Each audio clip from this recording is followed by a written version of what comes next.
Over the past few weeks, maybe even over a month, I've been working on a logo design redesign. Something that I love to do is to redesign the logos that are posted to our subreddit. That's where I critique all the work that you put up there. And if I see a logo design that I think I could do either better or have a different take on it, I'll go ahead and give it a go. But recently, you guys wanted me to show you more of the behind the scenes of how I actually do these, how I get one concept and how I get a different style of concept, or where my thought process comes from. As you know, about 99% of logo design and graphic design in general happens up here in the brain, and the 1% happens on the screen. So hopefully today I'll be able to give you the 1%, if not hopefully more, throughout the whole process. I saw this logo called Fibonacci and it really intrigued me. It was this Fibonacci security logo. I had no context to it, but again, it was a cybersecurity company. It's fictional, it's not real. And I thought,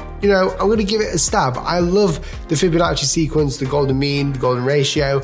I love the mystical side of it. It's kind of weird. If you don't know about the Fibonacci sequence, watch my video down below. Designers and architects and artists use it all the time. The first thing I do is research. I wanted to research if this company or this fake company was real, or if whether there's a company that's like it. And I couldn't find one. But what I did find is that Fibonacci is used in cybersecurity. Now, the original logo wasn't bad at all. It was actually really good. So this made more of a challenge for myself. I wanted to see what I could do differently for them. So after researching a bit, I went ahead and made some notes, and I did this mind map. Mind mapping is a huge part of logo design because you're creating connections that other people otherwise wouldn't.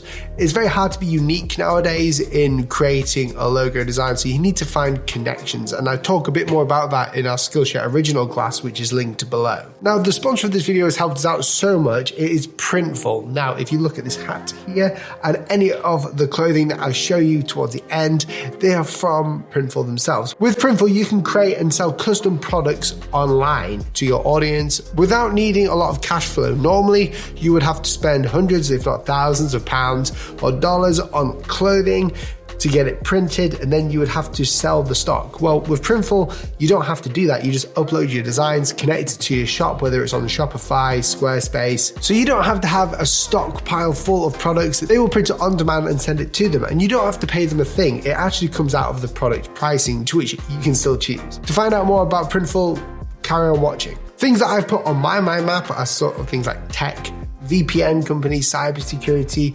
scanning through files. I'm using keywords, maybe phrases that I might use with cybersecurity. Also with the Fibonacci sequence, golden mean, the rule of thirds, the big brother, the kind of ominous nature of Fibonacci swirls. You can see that this guy who created, or girl who created the last logo, the original one, they use something similar. Brainstorming ideas and mind mapping different keywords and phrases and finding connections is very important. The second part is also just as important, which is mood boarding. Essentially, what they allow you to do is the opposite of what a mind map does. It gives you the visuals and a feeling rather than straight up information or connections of words. From a mood board, you get the general mood of the project, you get the colors, and you get to see what's appropriate around this brand. Now, I found out a few things about this. I found that most security company logos are very generic, and they all have these sort of like shields or passcodes within them. They love the color blue as well. From this point on, I realized it was going to be a bit of a challenge, because how do you create a security logo or a cybersecurity logo without using any of these shapes that everyone knows is associated with cybersecurity? Now it's time to look at the sketching stage, which is really important. This is where I just spew ideas out. It's kind of like vomiting onto the paper anything just to clear my mind from any preconceived ideas that I might just tunnel vision into. The first idea I had was obviously using the golden spiral within the design. I wanted to get the Fibonacci style in there. It needed to be a part of the design. So I did a bit of research and I worked out what could be used as a golden spiral. And I had this brainwave when drawing that I could use a thumbprint design and kind of make it into the golden spiral, into this unique shape, which would make a logo. So I created these shields, and the shield was gonna have a thumbprint inside it. And I knew the thumbprint was gonna be a bit tricky to do on such a simplistic scale. You might have seen the thumbprint designs from like Apple when, you know, Touch ID. If you just search on Google, you'll find loads of thumbprint designs. And the cool thing about thumbprints is actually everyone's thumbprint is in accordance to the golden ratio as well. I didn't even know that. So that further incentivized me to keep on this direction. So that's direction or concept number one. The second concept was using a key. Now, cybersecurity is all about, having the keys to the kingdom of something. You have a passcode, keys, something that's locked and secure. Now, I wanted to see what I could do with a key. I wanted the golden ratio spiral to be in there also, so I started drawing out some ideas where I would use the spiral as the handle for the key. Now, normally at this point, I would have just scrapped the idea, but I wanted to show you why I did that or why I would scrap it. So I carried on. Now, normally in this process, when I draw an idea that I know flat out will not work, I will get rid of the idea. I will just stop working on it. I will maybe take a record of it or a picture, upload it to my computer. So I know that in my presentation to a client that I can explain to them why it doesn't work without me having to spend the time refining it and vectorizing it. Number one, the key, it gives off the wrong message. We don't want to be perceiving to give people the keys to something when we're trying to lock something safe. So a keyhole would actually be more beneficial or more appropriate. Point number two, the key would look way too vintage. And this cybersecurity company cannot look vintage at all. It's very difficult for me not to go to old school style of design. It's something that I love. Ominous designs, things that show weird symbolisms, I'm a big fan of, and I always go close to them and then sort of go into a modern route. However, I did create these two icons that could be used. They weren't balanced, but they were very unique as a logo design. Now, another concept that I created was working out the Fibonacci sequence and creating an F out of it. Obviously, I started with these hexagon shapes, which would have 1, then 2, and then 3 at the top. I wanted to see if I could create these blocks into an F to sort of illustrate the Fibonacci sequence. But the problem again with that is that it wouldn't look very futuristic. It wouldn't look very secure. It wouldn't work as a logo. And also, because Fibonacci is a very visual thing for people, it's not just like the actual practicality of it, of adding 1, then 1, 1, then 2, 1, 1, stuff like that. Because people don't want to be reading that and it's not instantly viable for people to read that, I wanted to get the actual spiral in there, the visual indicator. So after those concepts, I moved onto the iPad. I like to draw in real paper most of the time until I need to do more refining to my sketches. I knew I was onto something with this idea, but I had to go ahead and create some wacky spirals to try and make it look like a thumbprint at least, or even just an abstract inclination of a thumbprint. So instead of doing the thumbprint inside a shield, I started playing around with certain spirals, seeing how they would fit together. And I found that the golden ratio spiral can actually fit together and mix in and look pretty unique. It created this sort of spiral pattern, which is kind of like, it's sort of nodding its head towards an abstract thumbprint. So in essence, I'm trying to get cybersecurity in there and a thumbprint made by the Fibonacci to marry the both together a bit more appropriate. So now that I've done some preliminary sketching and everything else, it's time to bring it into Illustrator. Now, Adobe Illustrator is a great program that I use all the time. That's how we vectorize our logo designs. But I must stress, I haven't spent as much time in Illustrator as I have in sketching. What you've seen in the sketching and the ideation process is all been sped up, but this part is obviously more interesting for you to watch, so you're going to see more of it. In Illustrator, I get the golden ratio in there. I create the spiral, I create the golden circles. I've got a video all about that, link in the description. And I go to work trying to create a thumbprint in a shield type, but it didn't really work because it was looking a bit too cartoonish. I didn't like the balancing of it, and there was too much details in the other spirals that I was seeing. I'd have to create these sort of spirals outside of the main Fibonacci spiral, which was not part of the Fibonacci sequence, which kind of ruined it for me.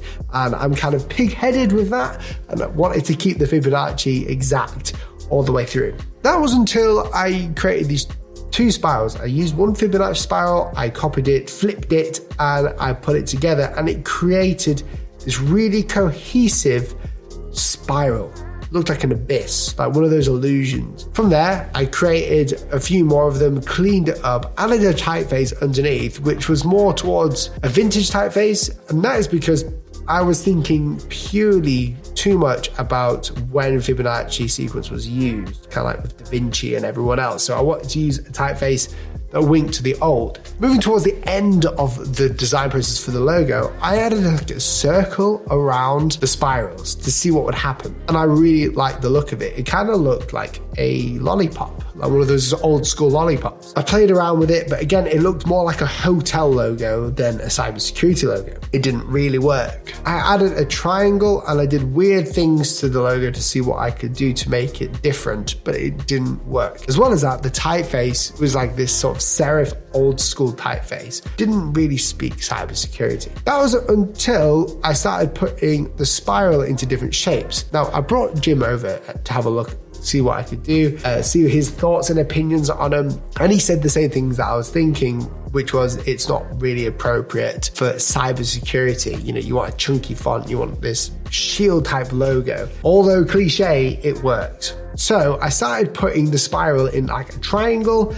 Then I went and did what I thought I wouldn't do, which is create this sort of shield. It's a square with a rounded bottom. And I put the logo inside of it. And that's where it hit. It actually worked. Number one, it looked like a shield. Number two, it looked like a thumbprint. Number three, it's got the Fibonacci sequence in it. And number four, it looks like a keyhole. I hit the nail on the head there and I was super happy with it. So I went ahead, played around with some fonts and I started working on this to see what I could do, changing the colors. From here, I had the logo that I was happy with. I was happy of showing this. It was different enough and it ticked all my boxes. It was unique, it was scalable, it was abstract enough, and it was recognizable as well. And of course, it fits the proportions of the golden ratio too. Now, the reasons why I choose a logo like this and I tunnel vision into one is because there's a time when you've exhausted every other option and you're sort of narrowing down a direction.